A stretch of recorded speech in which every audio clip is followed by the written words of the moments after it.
Thank you. So my name is Elise Rudolph. I use she, her pronouns, and I'm the Director of Online Recruitment and Admissions. And I'm joined by my wonderful colleague, Stephanie. Would you like to introduce yourself, Stephanie? Thank you. So again, my name is Stephanie Nguyen. My pronouns are she, her, and I'm the Online Education Recruitment Manager. So what I'll do is support you with the program information, just helping you get more acquainted with what we offer. And I'll also support you with the application process. So thank you so much for joining us. Yes, thank you. Many of you may have already met Stephanie, but she is definitely a wealth of knowledge about this program, truly an expert. Don't hesitate to contact her with questions about the application process. We are here to support you. That's our goal. So what's the purpose of this clinic? The purpose of this application clinic is to help you understand the details of our application process. We want to make it as transparent as possible. We want to walk you through step by step so that you can understand what's being asked of you, why it's being asked of you, and provide some support so you can prepare a completed application that feels authentic to you, but is still competitive. So we essentially just want to help you put your best foot forward, and we don't want any kind of technical hangups navigating the application system or misunderstanding to hinder your ability to put your best foot forward in this application process. All right, so we do have some basic eligibility requirements to keep in mind if you're considering applying. And those are that we require statistics or a college level math course with a B+ or higher. And I will say, essentially what we're getting at here is the program's looking for quantitative preparation. We'll touch on that a bit more later, but essentially in your first semester in the program, you will take a fairly rigorous epidemiology biostats course. And it really is critical to the success of our students that you do have some quantitative preparation going into the program. So the goal of this isn't to be prohibitive. It's just that we really want to ensure you're prepared to succeed in the program. And then we also have a minimum of a 3.0 GPA requirement. This is set by the campus. So UC Berkeley sets this guideline, not us as a program. But we don't want this to discourage you. If you don't have a 3.0 from your undergrad, we still encourage you to consider applying. Definitely talk to Stephanie, talk to myself. We want to still help you understand how you can put your best foot forward in the application process, even if you don't have a 3.0 GPA. Okay, so some basic application checklist items. The first, so this is an overview of essentially everything you'll be asked to submit as part of your application process. So first thing to remember is there are 2 different admissions essays. We know some schools only require 1. Definitely need to keep in mind that we do require 2 here at UC Berkeley. The first is your statement of purpose, and the second is your personal history statement. And the maximum word count is 1,000 for each of them. We'll dive in a little bit more detail into the 2 essays later on in the session, but again, just keeping in mind there's 2 essays. We require your advanced GPA calculation. So this is a specific calculation about of your last 2 years of undergraduate coursework. And the reason we look at that is it tends to be a more favorable GPA for most folks rather than looking at all 4 years. So you will be required to submit that. We require a minimum of 3 letters of recommendation, and they do need to be from academic or professional sources. We require transcripts from all of your institutions that you attended as part of your undergraduate. So if you attended community college and then transferred to a 4-year, we need both of those transcripts. If you did a semester abroad, we will need that transcript. So we do need all of your transcripts from undergrad. We require a resume or a CV showing your work experience. There is a non-refundable application fee of $135 for US and permanent residents, $155 for international applicants. And if you completed your undergraduate degree in a country where English was not the primary language spoken, then we may require an English proficiency exam as well. We do have a few admissions deadlines approaching. So our fall application is open currently. That's for fall of 2025. So if you wanted to start the program in August of 2025, we have two application deadlines. The first is January 5th, which is really just around the corner, but you still have plenty of time to meet that priority deadline. A lot of students will use the holidays if you have some time off from work to work on their application. So definitely encourage everyone to shoot for that January 5th deadline if you're able. We also have a final deadline of March 2nd. And that both deadlines for fall will be considered. So if you want to apply by March 2nd, you'll still be given equal opportunity as anyone who applied by the priority deadline. The benefit of applying by that priority deadline is really that you will hear back from us like 3 months sooner. And a lot of students really like that because it helps with your financial planning, kind of your long-term planning with any family or job responsibilities you might have, things like that. So those are the two deadlines to keep in mind. And then if you're just kind of getting this process started, you're just learning about the program now and you're doing some research, we also have a spring 2026 deadline, which is September 12th. Or I'm sorry, that's actually should be 2025, but that's around the corner. I'm sorry, August 3rd, 2025. This is the deadline there. Okay, so to start your application, the first thing that you'll need to do is log into the UC Berkeley grad app, and the link is in these slides, which we'll be sure to send out to you after this information session. And it'll ask you to select your term that you're applying for. So this is where you'll just select if you're thinking fall 2025 or spring 2026. And you'll also need to select which program you're applying to. And for this information session, we're just talking about the online Masters in Public Health. We're not talking about any of the residential programs. So you'd select Public Health Online MPH. The next section is your biographical information. And this section requires you to include your name, address, citizenship. You would submit, you might submit test scores here. So if you're submitting test scores and used a different email address, please provide the email address that you used when you took your test scores so that we can look them up in the system. This would be specifically for GRE or an English language proficiency exam like TOEFL or IELTS. You'll want to make sure you're using the same email address in this section if possible. And just for reference, because some folks, they kind of want to understand why they're being asked about citizenship and things like that. None of that is taken into consideration in your application admission review. It's really more just general data collection that the university likes to have on hand. Understanding how many of our students are international, things like that. Okay, so your personal background, that's the next section. You can get a better look here at some of that information that we just talked about, your citizenship, residency or visa status, the country you were born in, things like that. Again, just want to reiterate, none of this is looked at as part of your admission review. It's really more just data collection for the university, things like that. The next section is your educational background. So now we're getting into the pieces of your application that are used as part of your admissions review. So this is your educational background, which includes, do you have any former disciplinary violations? If you have any previous UC Berkeley affiliation, it'll ask you to input information about the prior institutions that you attended as well, like if you attended a community college and which one, things like that. Next is going to be your economic background. This, again, is only considered as part of your application if you're applying to a needs-based scholarship. So we do offer what's called the Dell Award. That's the Dean's Health Equity and Leadership Award. And that is a partially needs-based scholarship.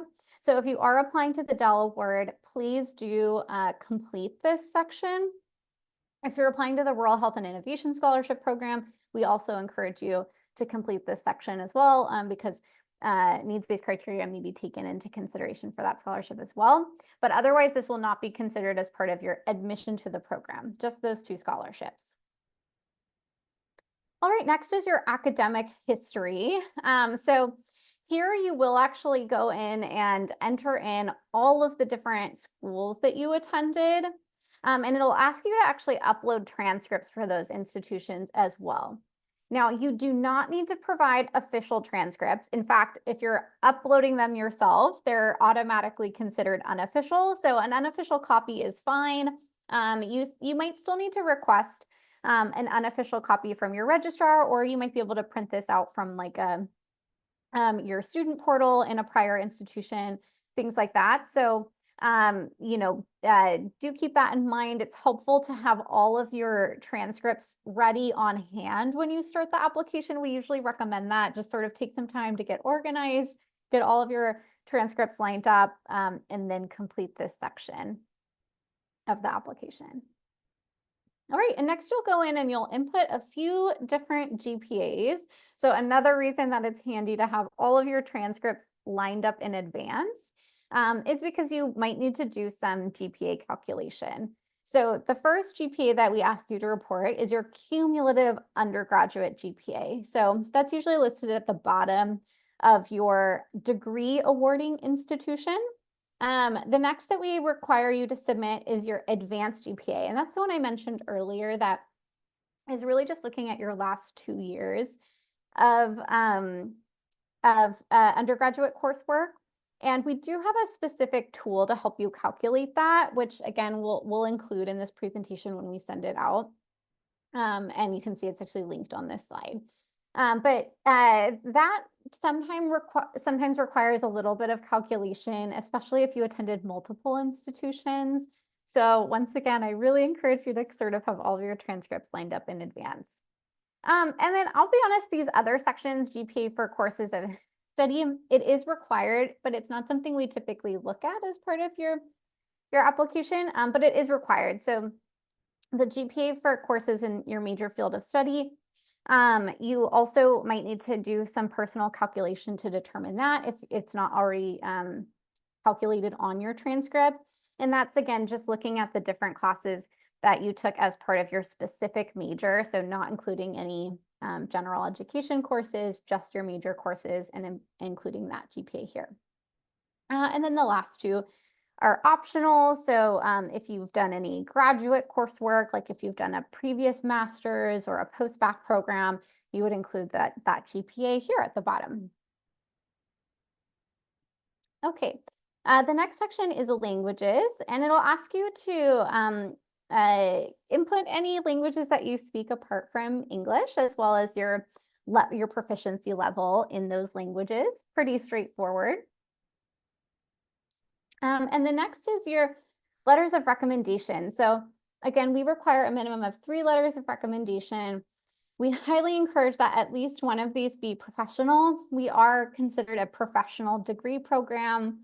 So we want to understand your professional experience and how those competencies will contribute to your success in the program. So, we highly encourage you to have one letter that focuses on your professional potential from, someone through a work setting. We also encourage you to have at least one that focuses on your academic potential, because at the end of the day, this is a rigorous UC Berkeley graduate program. And we want to ensure that we have a letter that's speaking to your academic abilities.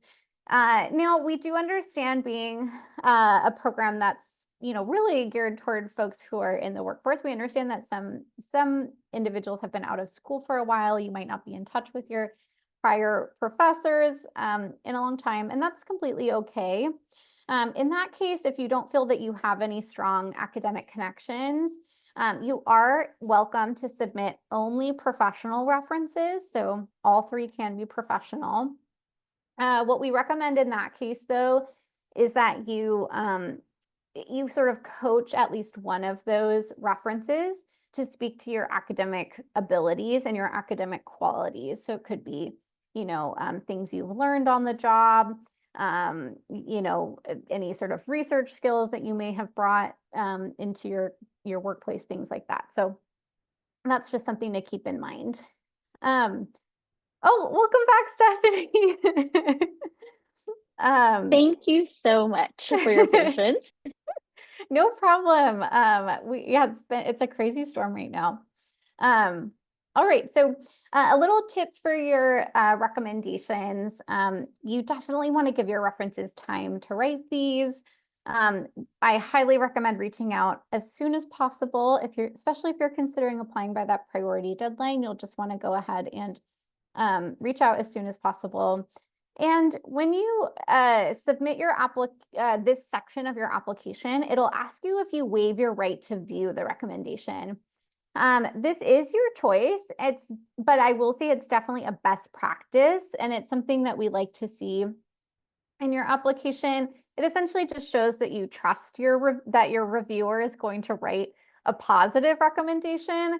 And, you know, that's something to really think about before you ask a reference is, you know, do you feel really confident that this person will write you a strong letter of recommendation? And waiving your right to view the recommendation, again, just sort of shows confidence in the relationship that you have with your reviewer and your confidence that they're going to write you a positive letter. All right.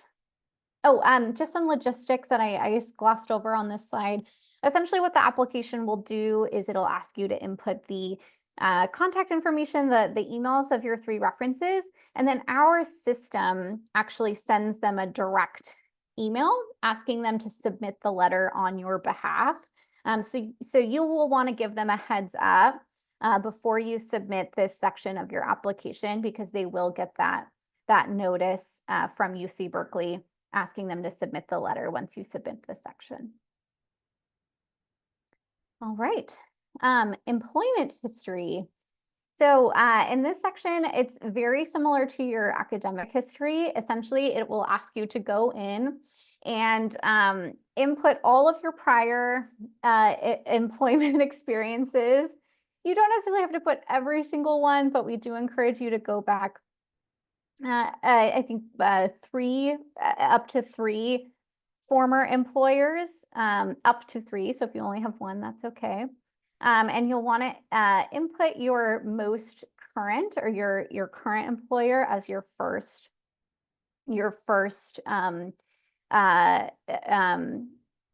employer that you list here. And we do understand that this is a little bit tedious because you are already submitting a resume or a CV along with the application. So, you know, we do understand that, but this is unfortunately a required part of the application, and it actually really helps us in sort of corroborating your resume, and also just sort of giving us some data as well that we can view quickly in our system. So this is still a very critical part of your application. So with the statement of purpose, this is actually a critical piece to your application. It's an opportunity for you to speak a little bit more in detail and have full writing control in terms of what you want to share with us. So I think this is a great space for you to speak a little bit more in detail about, thank you. About the concentration you're choosing in terms of your public health training you'd like to receive, if there's any particular knowledge or gaps in your training that this program can enhance and kind of help close that. So there's a lot of materials here that I think speaks to your general purpose for wanting to pursue graduate school and expanding within a public health degree. So if possible, keep it under 1,000 words. Do not repeat your essay, because this is a space that is truly an opportunity for you to expand a little bit more. We'll have your reference or CV for reference, but it's an opportunity to connect us to your goals and help us find synergy between you and, you know, what you're seeking in terms of an MPH. And next slide, please. In terms of the personal history statement, this is a great opportunity for you to share a little bit more about yourself as a whole. The nice thing about our application process is that we review our applications holistically. And what that means is that we are not looking at one particular area that um, focuses on just the GPA. We're not looking at just your professional or volunteer experiences. We are looking at you as a person and your experiences that have helped develop your skill sets, your motivation, that have really helped you find your light and deciding, moving into a career of public health and public service. And we want to be able to learn more about you in other areas that, again, cannot really be found in your resume or CV. So if there are any barriers to your experiences that you've had to overcome and improve and work on yourself, this is a really great space for you to talk a little bit more about that. And that most commonly might be your academic performance. This could be a gap in employment, but we always want to know what happens next. So if there's anything that has come out of that in terms of maybe putting more focus into your professional experiences or reevaluating your time management and receiving a higher grade towards the last 2 years of your academic career, there's a lot of opportunity for you to, again, speak in your own words and have full control in the writing. And really, when it comes down to this, we are trying to assess your passion for this space that you're in, your integrity, your maturity, and this means academic, professional, intellectual, and just your motivation overall that has really helped you and made that confident choice of taking a step forward. So the difference between the two, I like to say, is the personal history statement helps you reflect on all of your key experiences that you feel is relevant enough for us to know that has gotten you this far into pursuing graduate school, preparing for graduate school, and making that connection to public health. The statement of purpose is more focused on, your current goals, your future goals, short-term, long-term, your connection to the concentrations you like to pursue. And that's the difference there, is looking ahead. And next slide, please. Wonderful. This next section is, I think, one of the most important sections because it's part of the application that's specific to our program, the online MPH program. The other sections that we've covered so far are UC Berkeley campus-wide. Every application here at UC Berkeley has all of those sections. And then this page is specific to us. So this is where we'll ask you to indicate your primary research interest or study emphasis. You can indicate one of the 4 concentrations that we offer here. So we offer epidemiology and biostatistics, health policy and management, food, nutrition, and population health. And we also have an interdisciplinary concentration. So you'll want to indicate which of those concentrations you're applying to. This is where you'll upload your personal resume or CV. We also have a community and volunteer service section. This is optional. You don't have to submit something here, but we especially encourage submitting this if you feel that you don't have at least 2 years of prior work experience. Then it can be really beneficial to sort of bolster your application by showing that you have other relevant volunteer community work.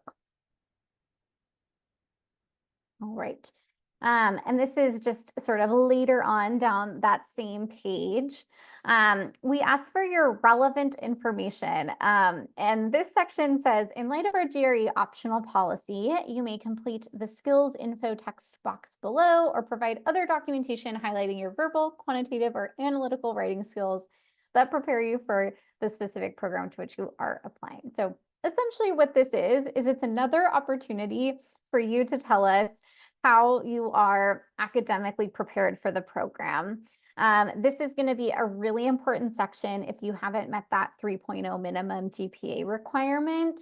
But even if you have, I really encourage you to take advantage of this space because it's essentially another 250 word area for you to say, basically sell yourself more to the admissions committee, highlight a specific course you took and how it gave you quantitative preparation. You can highlight maybe a specific project you worked on and how that gave you some data analysis skills or research experience. You can talk about a presentation you did and how that contributes to your verbal or writing strengths. So I think really just utilize this to further shine a light on your accolades and what makes you great and prepared for this graduate program. The next section is just some additional personal information. So if you're the first member of your family to complete an undergraduate degree or a graduate degree, you can share that with us here. And I'll pass it back to Stephanie for scholarship information. Thank you. So the scholarships, this is actually an exciting opportunity for all online MPH applicants to consider. So if you are applying to both fall or spring admission, the Dean's Health Equity and Leadership Award will be available for both admission terms. And specifically with the Dean's Health Equity and Leadership Award, this gives you an opportunity to talk a little bit more about the public impact you hope to make, are making, and speak a little bit more in detail about your professional and career goals revolving in areas that you are specifically interested in. So think about your statement of purpose. This gives you another opportunity to expand your thinking and writing a little bit more in terms of the scholarship. All of our scholarships will be placed in this section here. So if there's anything that is available in terms of scholarships, you will find it under this section here. Spring applicants. So that one is very unique in the sense that there will be a specific scholarship called the Rural Health Innovation Program. It's a US-based scholarship, and that is fully funded. So that's the biggest difference between the two. Just a little context for the Dean's Health Equity and Leadership Award. That covers one credit unit over a period of 7 semesters. So each semester, 1 unit would be deducted off of your program fees. For the Rural Health Innovation Program, we're going to offer a fully funded scholarship. So the best way to check that is look for eligibility is ideally that you must live and work in a rural community. You can check your location or your work location through the HRSA Grants Analyzer tool. More information will actually be on our website, and I can link that in the chat shortly. But essentially, in short, the scholarship page will list out all active scholarships, and depending on which term you're applying for, they will be listed there. And if you have any questions about the scholarships of who's or how it's reviewed, when will it be released, I'm always here to discuss that a little bit further in our advising sessions. Typically, scholarships will be notified maybe a week or 2 after your decisions. We aim to have it at the same time, but most likely it'll come a little after. And the other piece that I'd like to emphasize once more is apply. If you feel in any way that you might qualify for this, I think it's a great opportunity, and we would love for you to submit your scholarship application. And next slide, please. Thank you. With the application fee, so it is a non-refundable application fee of $135 for US or permanent residents. For international applicants, it will be $155. If you are considering a fee waiver, you can submit the documents such as a student aid report or all the necessary materials that would qualify for that in the application fee section. And this is only offered for US or permanent residents. And with this, it's actually going to be overseen by the Office of Graduate Admission. So we don't oversee the fee waiver process. However, if you're interested in that, submit the materials in your application. It will be reviewed by the Office of Graduate Admissions, and they will indicate if you've been approved in your application, and you should also receive an email notification If not, they will reach out to us and liaise and let us know if you're missing any particular materials. And if you don't qualify for it, you'll also be notified from them. And aside from that, I think that's about it for the fee waiver. Last but not least, we would love for you to stay in contact with us. We have so many exciting events coming up. If you're interested in hearing from faculty, we have more workshops and information sessions coming up. So the next one we'll host is the Advanced GPA Overview. So here we're going to do an overview of how to calculate your GPA and or Advanced GPA calculation. That one will be held Wednesday, November 26th at 5 p.m. Pacific time. And if you'd like to stay in touch with us, follow our socials. You can check out that LinkedIn or Linktree, I should say. We're on many different social sites. So LinkedIn, Instagram, Facebook, etc. And if you have not done so or want to continue connecting with us, our email is online.mph@berkeley.edu. And I do offer one-on-one advising appointments, and you can schedule with me as well. I'd love to connect with you, love to figure out your passion, your strengths, and how we can incorporate that in your application.